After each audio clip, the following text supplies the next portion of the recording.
Coucou les petits loups. Et t'as vu? Regarde, j'ai mis mes rennes. Mes bois de rennes. C'est Noël. Alors moi je suis un peu le Grinch, mais alors les trucs comme ça me fait trop marrer. Et puis bon, regarde. Bon là c'est en mode épileptique. Sauron. Sauron qui s'éclate avec ses nouveaux doudous. Voilà, il est content.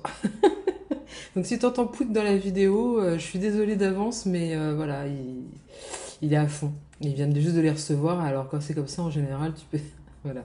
Il va le promener comme ça, puis il va pouiquer pendant la vidéo. Je suis d'avance désolée. Alors, pas de fond vert.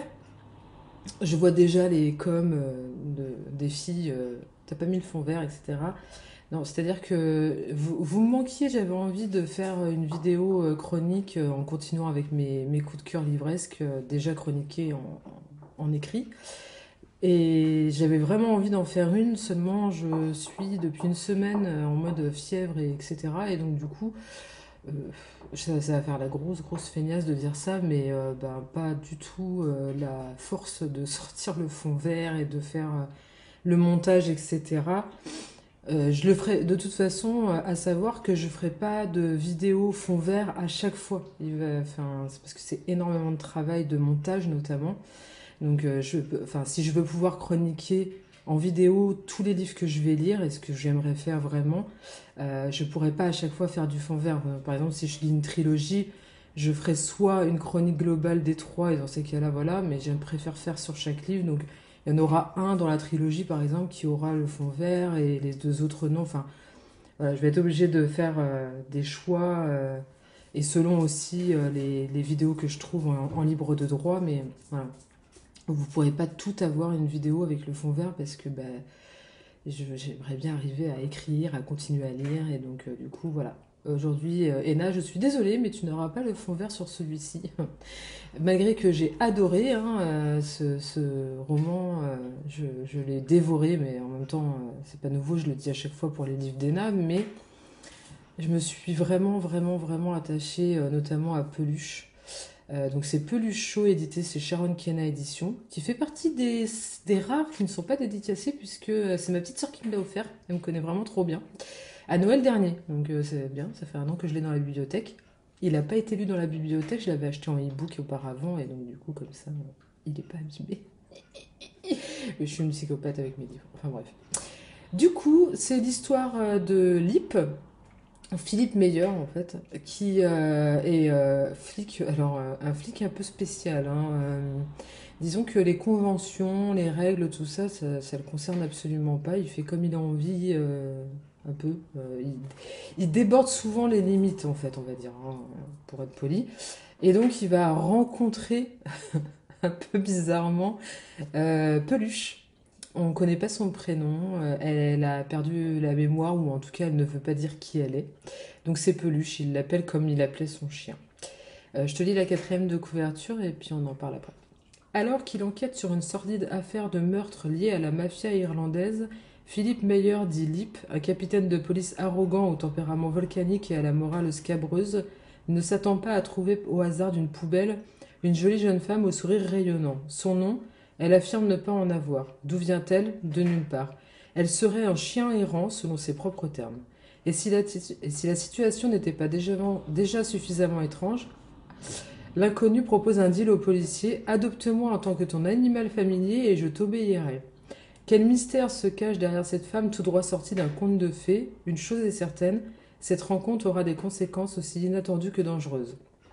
Oui, je peux être ton animal de compagnie, qu'elle lui dit. Donc voilà, elle devient son animal de compagnie et on découvre que tard qui elle est et les tenants et et les aboutissants. La première partie du livre est très drôle.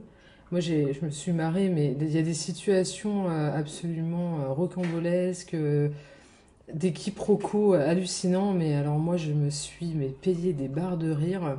Et la deuxième partie, où on découvre un peu plus du passé de Peluche, et un peu plus sombre, un peu plus dur, toujours avec ces passages marrants, mais avec des messages forts aussi. C'est ce que j'aime dans les livres d'Ena, c'est que c'est jamais que drôle, c'est jamais que fort, c'est jamais que sombre.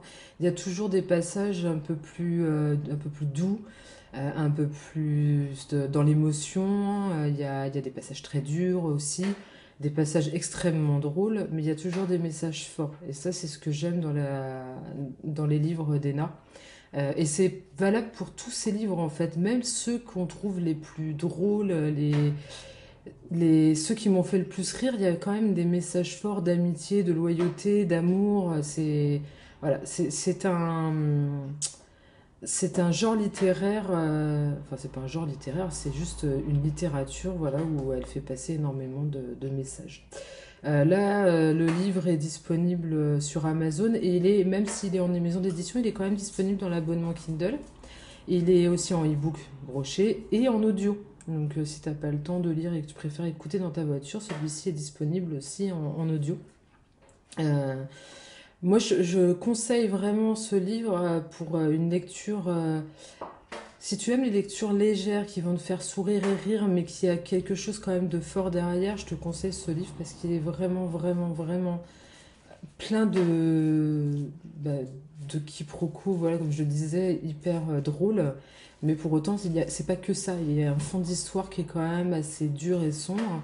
Et moi, j'ai adoré les voir interagir ensemble. Et d'un passage où, au début, on aurait tendance à même, pas le détester, mais on va dire que c'est un connard, Lip. Eh bien, on en vient à l'aimer de plus en plus au fur et à mesure de l'histoire. Et j'aime cette façon de nous faire bifurquer comme ça, point de vue sentiment, même si on se doute, hein, ça reste une romance contemporaine, mais voilà. Au début, je me suis dit, mais quelle espèce de gros. Il est pas gentil ce monsieur. Mais voilà. Mais en fait, on adore les connards, hein, donc on aime quand ça part comme ça, voilà. Et elle me fait mourir de rire.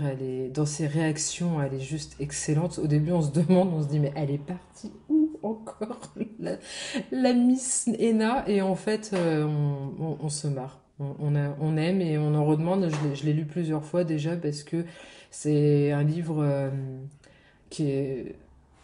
Oui, quand tu as envie de passer un bon moment, que tu n'as pas envie de commencer un nouveau livre, mais revenir sur un ancien pour passer ton temps à la cool et en ayant du rire et une bonne histoire, et ben tu prends Peluche Chaud.